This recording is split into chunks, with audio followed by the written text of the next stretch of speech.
opinions expressed by guests on this podcast do not represent or reflect the official policy or position of the Take a Paycheck Foundation and podcast. All information shared is from personal experiences and does not constitute medical advice. We do not take responsibility for any statements expressed during the podcast. Take a Paycheck does not endorse any products or services. Any said products or services mentioned on this podcast may not be suitable for you or your condition. Please consult with your physician if you have medical questions, as it may pertain to your condition. Hi everyone, welcome back to this week's episode on Take a Pain Check. I'm so excited to have Isabella joining me today. Hi Isabella, can you give me a brief introduction about yourself? So tell me a little bit about, what you've been up to recently, your hobbies, where you're at with your education and stuff like that. Hi, so my name's Isabella. I'm 13 years old, so currently in grade 8, and I currently do online school from home. And some of my hobbies, I love to read, write, and I love to play the piano. So you're on this podcast because you're diagnosed with a rheumatic disease. Tell me a little bit about what your diagnoses are and how it impacts you on a daily basis. Well, I have polyarticular juvenile idiopathic arthritis. I also have systemic lupus. I also have Sjögren's syndrome, and I also have a variety of other smaller rheumatic conditions that also affect me. Some days it's hard to button up my clothing. It's hard to walk because of my hips. It's hard to run. So that's why I do homeschool, because of that reason. Because I can't be walking upstairs to get to class. I can't be walking to school. And when were you diagnosed with your different rheumatic conditions? I was diagnosed with arthritis in August 2021, and I was diagnosed with lupus and Sjögren's syndrome in September of 2021. So that was during the pandemic. Yeah. And how did that feel? What was kind of happening? Were you able to get to those doctor's appointments? You're also very immunocompromised. How was life for you during the pandemic? It was hard because it was this whole ritual to enter the hospital. You had to do a whole screening to see if you had COVID, had come in contact with COVID. They always gave you a new mask. And appointments were constantly being canceled for me because a doctor got sick or somebody was infected in the hospital. And that was hard. And yeah, it's just different being with a doctor. Like the social, it's not the same. You can't shake the doctor's hands. They always have to wear gloves now when they examine you. So yeah, there are a lot of different changes that we had to make, but we didn't really talk about what were those symptoms that led you to go see a doctor for poly-JIA. How did that happen that, your parents or you decided I need to go see a physician? I've had pain for as long as I can remember, like maybe starting at 6 years old. And it really started to be very prominent when I was 9 years old. Like my elbows couldn't bend. And we'd be like, okay, you played too much video games because of the way you put your arms when you play video games. And then my ankles, they would hurt so much, like I would be limping and be like, oh, well, you overused. There was always like a very good explanation. So I was like, okay, that's not a big deal. Like, yeah, my neck would get stuck. And it'd be like, oh, yeah, because you were watching your iPad. So that's why. We had a really good reluctance to see a doctor because we were like, okay, everything's fine. We started to see a doctor because my hands would turn purple due to Raynaud's phenomenon that I have. Due to the loss of blood circulation to the hands. I didn't know that at the time. So we would be like, why is this? It's like 20 degrees out. And all of a sudden, my hands are completely purple and like blue. So that was very interesting, we found, for us. So then we decided to see our family doctor. She was very like, oh no, same idea that we had. Overuse, it's growing pains. Growing pains was a new one for me. Like, oh, you're growing so much. Just you need to calm down a little bit. I continued to have those pains. And because it was in COVID, it was kind of when COVID started, when we went to see the doctor. And she said, oh, no, just don't do anything. But because everything shut down in COVID, I did competitive swimming. So that had to be canceled. All my extracurricular activities were canceled. So I really wasn't doing anything. I was staying at home, I was relaxing, but I still had these excruciating pains, especially in the joints that you like walk with, like my knees and my ankles. And I didn't understand that. I'm like, I'm not overusing anything. So we went back to the doctor. She ran like very basic blood tests and they all came back normal. So we had to go back to the doctor And she did notice my limp. So we ended up going to a podiatrist to get insoles in my feet. Because I was born with knocked knees. So my legs are crooked. And the doctor was like, that's probably what's causing your pain. You should go get your insoles for your feet to help fix your legs. And I was like, okay, that sounds good. And that's actually the first time I ever heard the word arthritis. He was kind of examining me, and I told him about a situation once where I was at a museum and I just couldn't walk anymore. Like my ankle hurt so much, I had to be carried for the rest of the day. It was the type of pain that felt like I broke it.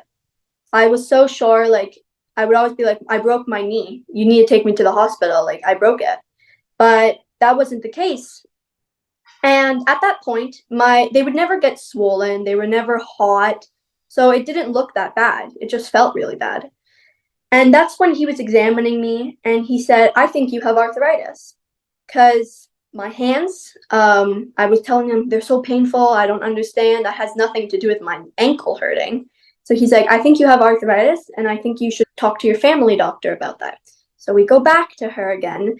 But the thing with the family doctor was it was one symptom per visit, so 15 minutes. So we had to come back so many times because she's like, no, today we're going to discuss the ankle. Come back next week, we can discuss the knee and see what's going with that. That was very frustrating because I was in COVID times too. So they're always screening you.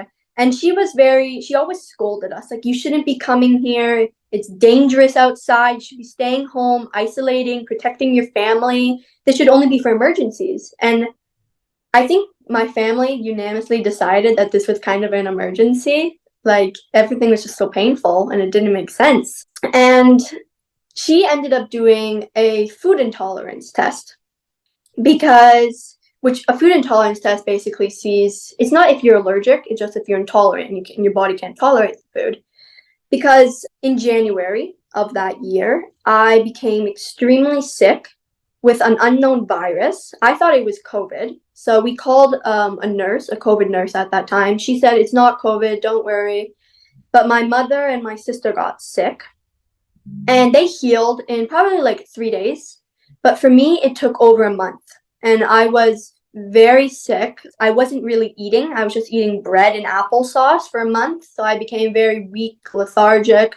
And that's when she did the food intolerance test. That came back, I was intolerant to several things. So we cut all of those things out and there was still no change in what was happening to me. So we go back to her one more time. And I think that's when my mom brought up, how about arthritis? I think you should test for arthritis. And she's like, fine, I don't think so. That's not the problem. Arthritis is for old people. And my mom's like, I think you should test for it. And she did. And then I remember one morning I was sitting outside and my mom comes out and she's like, oh, the doctor called. And usually when the doctor called, it's not a very good thing. You usually don't want the doctor to call.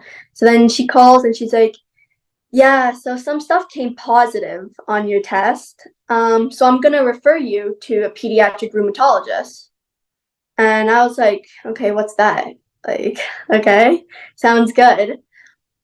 And so kind of went on like that. I have pain, but I was like, okay, we just need to wait for this appointment and we're going to figure everything out. And then it was on my birthday we'd come to May now.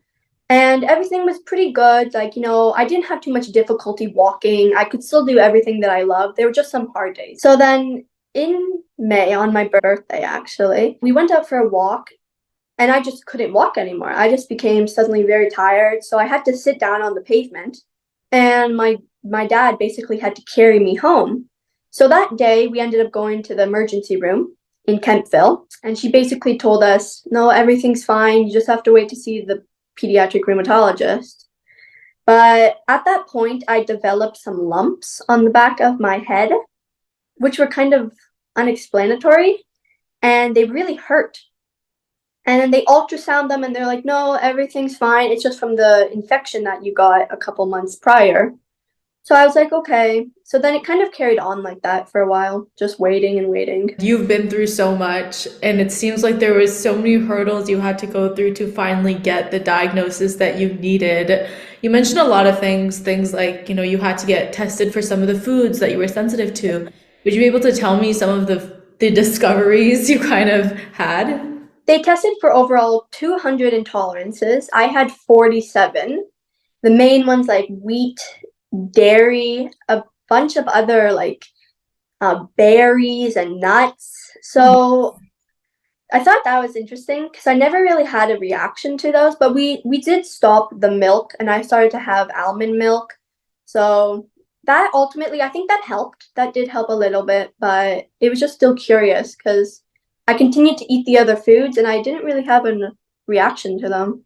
You know so much information. You're able to like articulate so many different things about your own story. I was diagnosed with JIA when I was 13, and I don't think at that point I would have been able to really explain anything. But we talked a little bit about how you were diagnosed, but when your family did receive the news of you getting arthritis, what was their reaction? We actually had just come back from a vacation. That's when competitive swimming practice started up again. So I had my first session, had my bathing suit on underneath.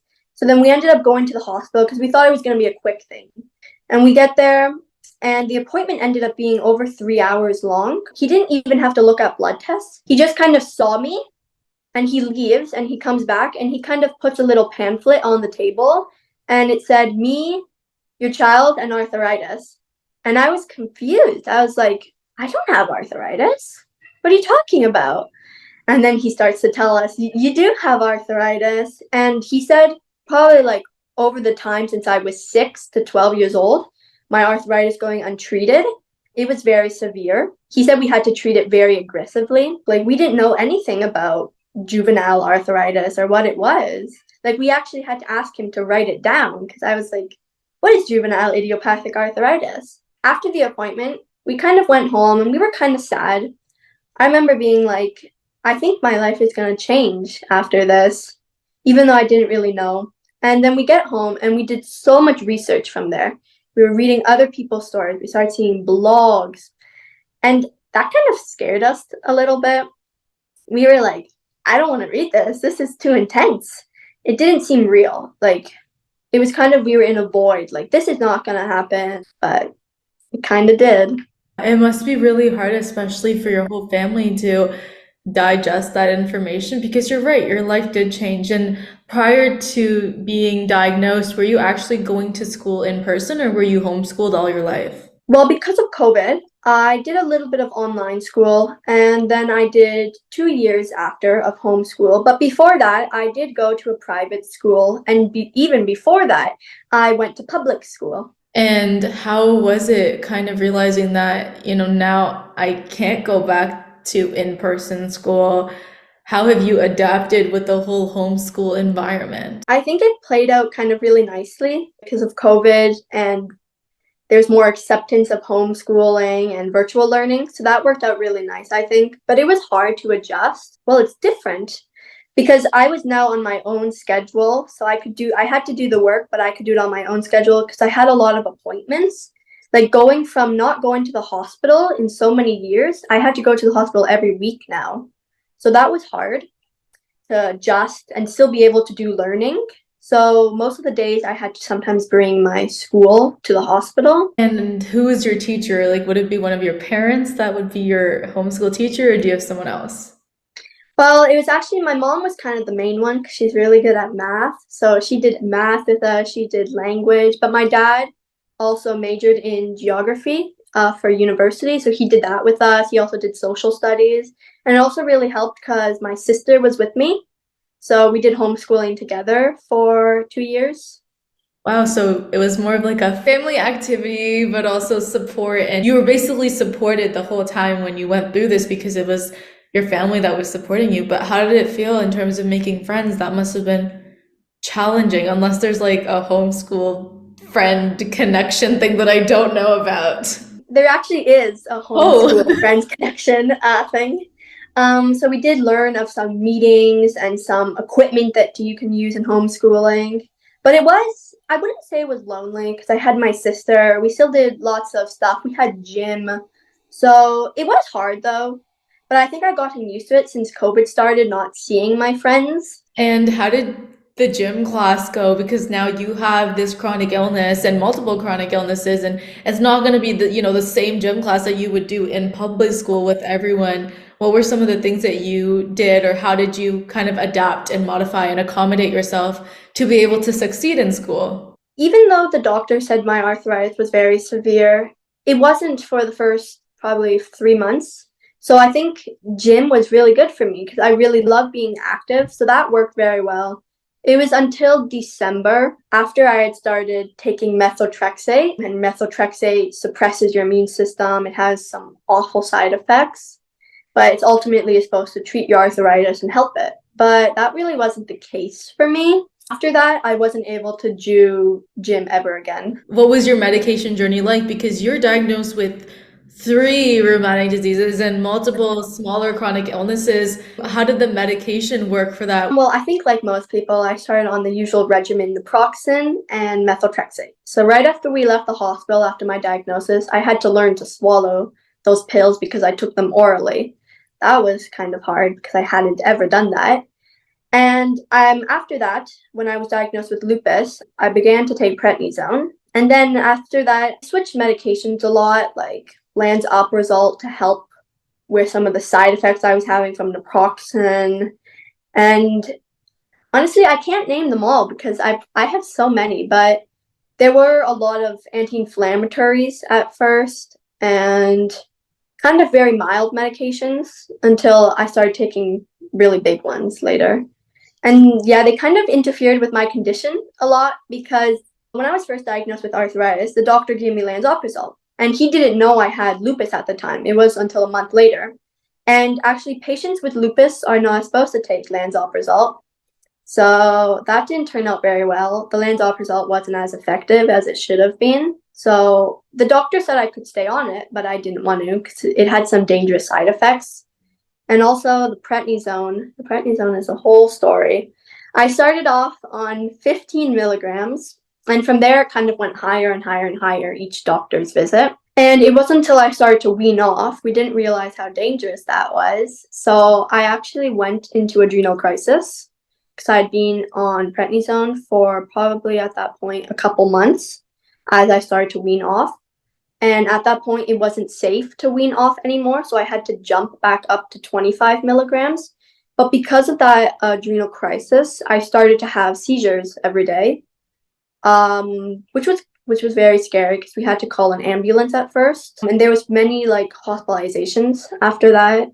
And the doctors didn't really understand it too well, but I think in the end, they couldn't understand the seizures. Even at that point, doctors dismissed me. They're like, you're making it up. You're making it up. Prednisone can't do that. Prednisone is the miracle drug. Like, it has to have helped you. But it really didn't. It made a lot of things worse. But then it wasn't until September, actually, of 2022 that I was diagnosed with epilepsy. But I haven't had a seizure ever since that adrenal crisis, so I'm thankful for that.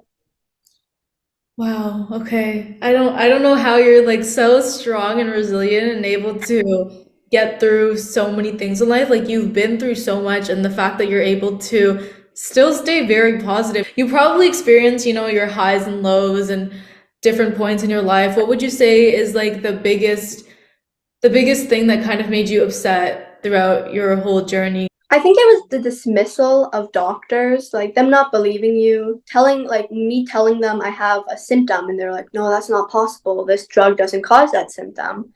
And them just ultimately not listening to me and understanding what I need and understanding the depth of pain that I'm in. Because my blood markers were usually pretty good, but I just had so much visible inflammation. It was very bad. And also, I actually went on the journey. I ended up telling my doctor my joints would get stuck, my hands particularly, and I would tell him about that, and he'd be like, "Oh, it's okay, it's okay, it's okay." He didn't understand it. Like, I think I desperately needed joint injections, so I was referred to the head of rheumatology to get that done. But at that point, it had been 2 months later, and my thumb was completely stuck. It hadn't moved since. So when he was going to do the injection, he gets to that point and he's like, I can't do anything. Your thumb is done. I can't help you.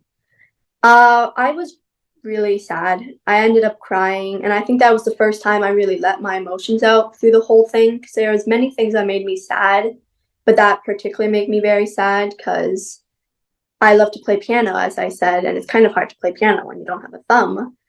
But from that point onwards, it was very hard because it's been a year and I haven't been able to use my thumb.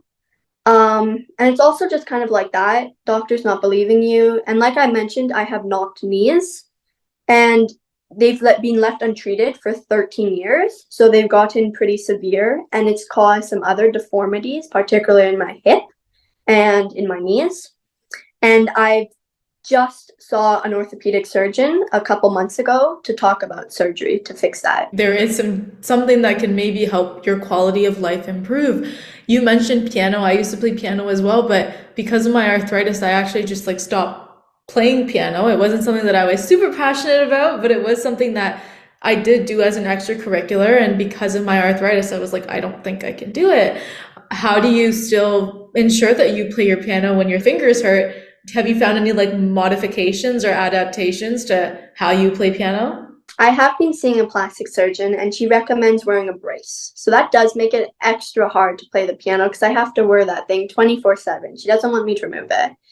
And I feel like I was always very, very passionate since being at home and not being able to do the things like running and going out for walks, like the things I like to do. Piano was kind of a way of something I could still do it. And I didn't want to lose that. But when my thumb stopped working, it was kind of the realization like, I have arthritis. Like, I can't believe the impacts that it has until you realize it and you experience it. But I think ultimately, even though sometimes my fingers hurt when I play piano, I don't want to lose that. So I practice very hard not to lose that, and it's harder for most people because I need to find different ways to go about like the fingering, the notes, so I don't have to use my thumb or might not have to use a finger that hurts. It shows how resilient you are. You know, sometimes you find music as a way to escape, and I personally do that too. Like, I find that singing songs is kind of a way that I escape, and for you, that's playing the piano. And the fact that you're able to still, get to that and make sure that you're going to be okay and you're still going to do the things that you love is like absolutely amazing. So, Mhm. like, good job. Like, you're just Thank you. and it's hard, you can't do the competitive swimming that you used to do because of COVID. Things shut down, extracurriculars are harder to do. So trying to maintain that, have you been able to find like any other hobbies that you enjoy that have helped you cope with the pain? Embroidery. I really enjoy doing painting, writing, and embroidery. I think it's a way to express how I'm feeling and the depth of everything that's happening. And I think that's a really good way for me to cope, other than, oh, I'm just gonna go take a morphine pill because everything hurts.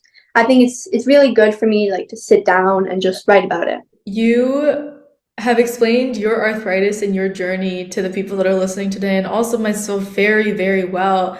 How did you tell your friends about your arthritis and your lupus and your Sjogren's and everything that went and is going on in your life?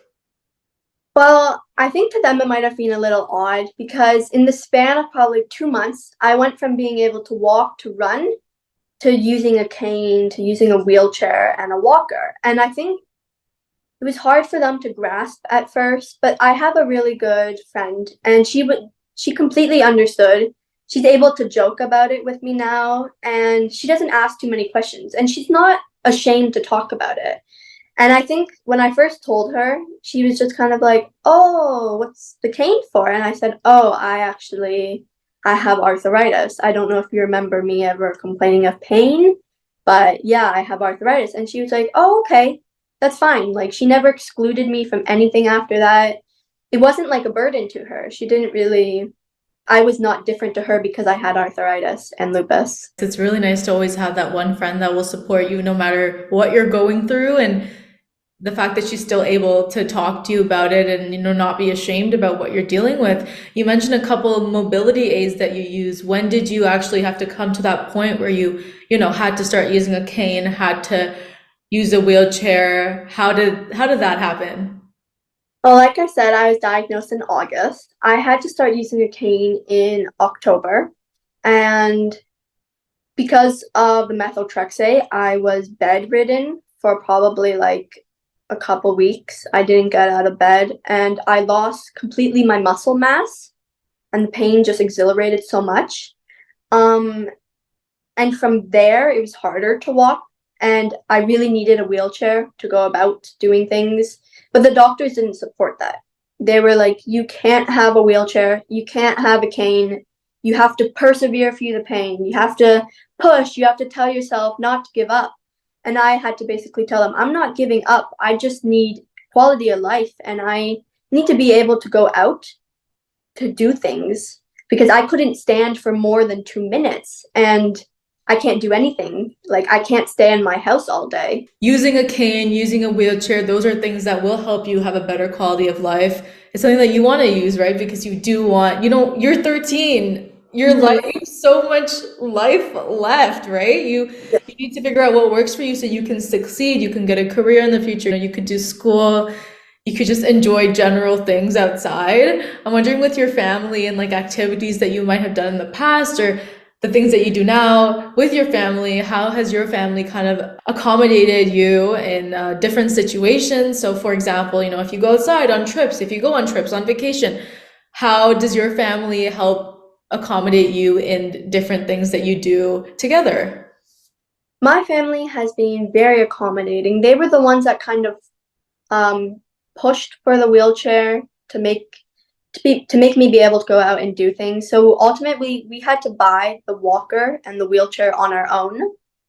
And after that, I was extremely happy because I could go places. And from there, we started to go on vacations. We started to go places. Sometimes my father usually pushes me around in the wheelchair, but sometimes I wheel myself around too. And they've just been super accommodating. Like they'll ask people for certain things if I need them.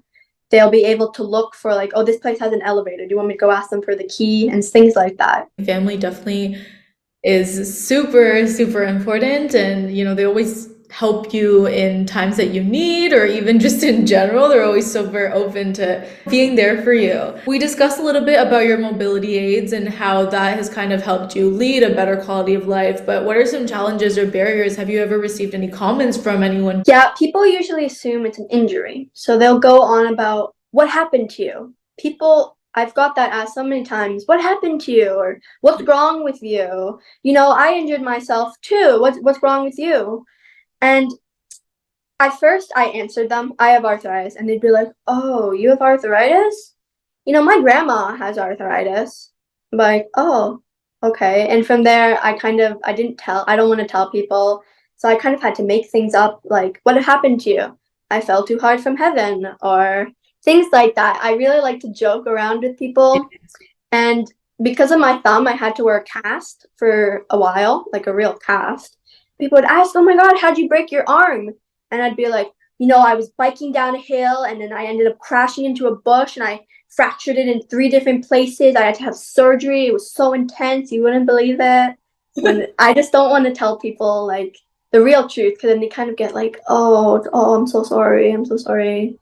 Yeah, it's a good way. I think a lot of us need to sometimes bring humor to our lives. We deal with so many traumatic events, hard things in life, and the fact that you are also able to make yourself laugh a little, but make them not pity you or Yeah. feel awful about yourself. You have lupus, you have Sjogren's, you have JIA, you have other chronic illnesses. How do you know which medications to take and like how do you know what medications for what condition? It might be confusing. That's funny actually because we go to the hospital and she's like, so do you know all your medications? And I'm like, yep. And she just keeps scrolling and scrolling and scrolling and scrolling. And I know all the ones because I think ultimately in case of an emergency or something were to happen. And I also like to memorize like, oh, which one, why do I have this symptom? Is it because of the prednisone? Is it because of the other medication? I just like to know, like, Or also if I have a new onset of something like, oh, I have a headache and I can search up, does Enbrel, does it cause headaches? Did you ever have a point in your life where you actually didn't want to know what was happening? Because I know for me, for the longest time, I didn't want to know what the reality of my arthritis was. I didn't want to learn about my disease. I didn't really care because I was like, that's my parents' job. So, how did that go about for you? It sounds like you were very educated about all the medications you take, what the side effects are, you're able to explain it. I think I did really want to be educated on it, but there was a point, yeah, where I was like, I don't want anything to do with medications. Like this is a lot. This is hard. So we actually ended up taking a holistic approach. I ended up taking a lot of supplements. We went on a very strict diet of cleansing the gut because that's another thing. People promise you like I'm going to cure you. I'm going to cure you if you go with me. I'm going to cure you. So I ended up going on the diet because I think that's a very vulnerable spot for me. So I was like, yes, they're going to cure me. And I can't wait to be cured. I'm going to do everything I want to love again. And then we like no sugar, no dairy, no soy, no wheat, no processed foods, no chemicals, no oils, no legumes. So it was hard going to the grocery store and finding things. People promise you the cure, and then in the end, it didn't cure me. Same with like acupuncture and other natural things like massages. They don't cure you, but I think they do help a little bit Yeah. and in small ways, each different. You're right. Like I fully did that too. I think when we're diagnosed with a chronic condition, what we do want to hear is how am I going to get rid of this? What is the quickest method or what is the fastest way? Like what can I do that will cure me as quick as possible? How can I get rid of this thing that is taking over my life, making me not do the things that I love to do? And I had the same thing as you. I went to acupuncture. I traveled all the way to India to try this herbal medicine. I went to a Chinese herbal medicine doctor. I went to naturopaths, nutritionists, like you name it, and I've done it. My parents spent so much money. And I think at the end of the day, you realize that everyone is individualized. Whatever works for you may not work for someone else. Like, obviously, you want to eat healthier because you want to make sure that your health is doing well, health and wellness, fitness, lifestyle. There's like so many things that we want to prioritize, but we are diagnosed, we're at the most vulnerable spot in our life, and so are our parents. Like, they will also try to find anything that can help us get rid of this disease. Yeah, because I know my mom, she spent so much money and so much time. Like, we saw doctors in Mexico. We did like these healing prayers from Mexico. We were like, there has to be a way to get rid of this. Like, people always think like, oh yeah, big diseases like cancer don't have cures, but people must think, oh, there's a way to cure smaller diseases, but they're just not. And I think, yeah, it's very vulnerable. Like, we spent a lot of money, a lot of time, and we saw even this thing called a functional medicine doctor. They're an Oh, MD. me too.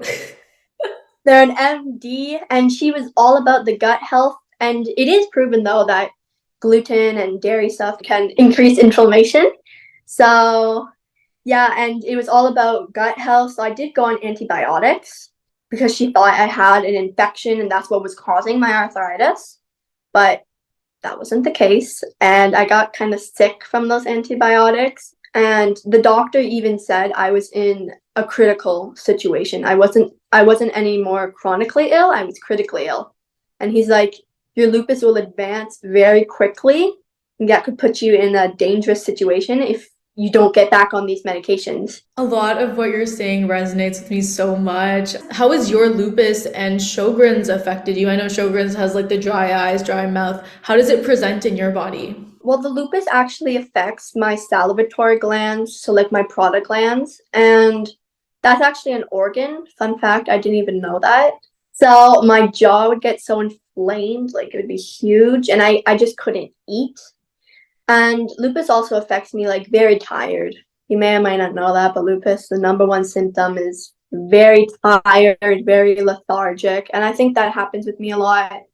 And I also, because of all the medications I was on, there was also a higher risk for stuff. So that's why I did go into adrenal crisis and the seizures and like the liver involvement. So, and the Sjogren's affects me. Like, I actually got my eyes got so dry at one point, I started getting erosion in my cornea of the eye. So you can get erosion, in your wrists and stuff like I have, but you didn't know you could get it in your eye.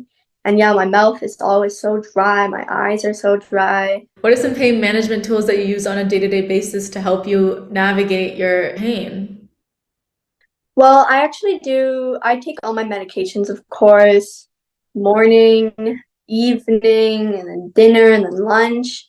And those do play a good part in managing it. And I also take my weekly Enbrel, which is an immunosuppressant to help treat arthritis, which is a biologic as well. So I take all those, but I also use a massage gun. I also use like creams. But I think the number one way for me to cope with arthritis is almost to like joke about it. Like I love, like for a while, I'm like, don't talk to me about arthritis. I don't want to hear it. But now I've kind of accepted it. Like it's okay to be sad for a little bit, but you just can't be sad forever. And that's what I was for a while. I was very sad. I was like, I'm so lonely. I have arthritis. Oh my God, this is awful.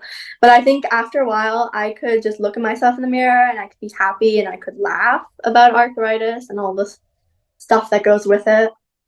You should check out our TikTok page if you ever have a chance. We at Take a Pain Check, we like make chronic illness humor jokes on our TikTok page. People actually really enjoy that. And I kind of wanted to move on to your initiatives and your interests and how I actually met you through Arthritis Society. So I'm wondering if you could talk a little bit about when did you start speaking about your arthritis to others? And how did you go about advocating for yourself and talking about the experiences that you go through? Because you were very young. So I'm just curious, how did that happen that you were, now you can tell your next door neighbor, hey, look, I have arthritis. Well, I think for the while, my parents were my biggest advocates. Like they told everybody about it.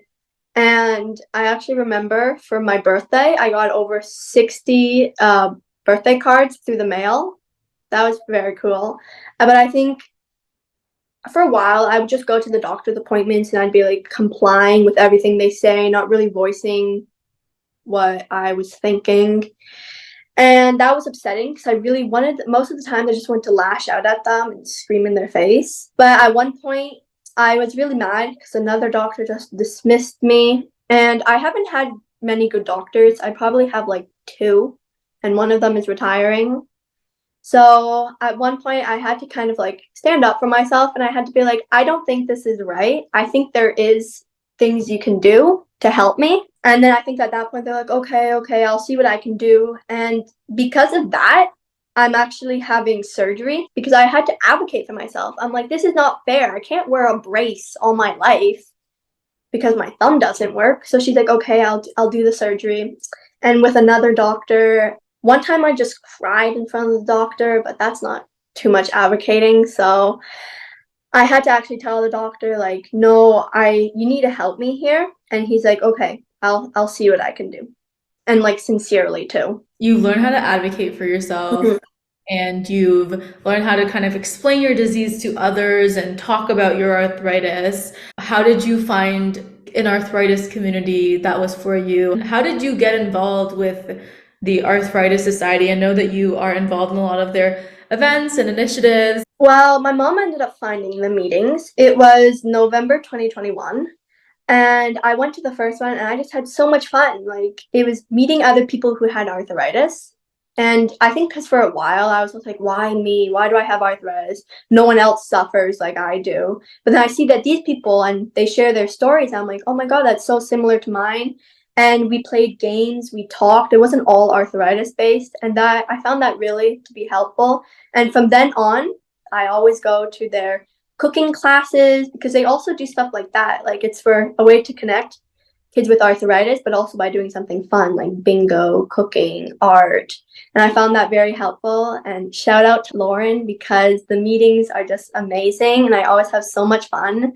And I also think camp, like the Arthritis Society hosted Camp Ontario, and it was surreal. It actually felt like a dream because I couldn't believe I was getting to meet all these other children who had arthritis and just hang out with them like normal teenagers. But we all had that one thing in common and that same impairment. And it was really good because they really understood and we could still play games and it was just so much fun. Lauren is an amazing person. And even when I volunteer with the Arthritis Society, they've been amazing. And the way that they support other families and young kids that have arthritis. And it's great to see that they're very, very supportive in that sense. So I wanted to end off the podcast episode by asking you an advice question. So, what is one message that you would want to spread to other young people with a chronic condition? I would first of all say, don't take for granted what you have and appreciate all the small things in life that you have, because every step forward, every progression is something so wonderful. And I think you should appreciate that, even though it might not seem like such a big thing. You might be sad, you might be jealous of other people because they can do stuff that maybe you can't do, but you need to look at it like this should be a positive thing that you'll be able to come out from in life, and you will say like, I beat arthritis, I did this. You don't always have to focus on the pain, you can think about something else. That would be my advice to people with chronic illnesses. Thank you so much, Isabella, for joining me on today's podcast episode. We talked about your long-awaited diagnosis story through the midst of COVID-19. We discussed the medications that you're on and how they affect your body. We also touched upon, now that you're growing up, you're also attending homeschool and how your friends support you in your day-to-day life. In addition, we talked about some of the changes that happened ever since you were diagnosed, including the mobility aids. And we talked about your family and how they supported you. Finally, we ended up talking about how you started to advocate for yourself and how you got involved with the Arthritis Society. Everyone like, comment, subscribe, and share this episode. And I'll see everyone in 2 weeks on Take a Pain Check. Thank you so much, Isabella. Bye. Thank you. Bye, Natasha. Thank you for having me. I can't hide, 'cause growing pains are keeping me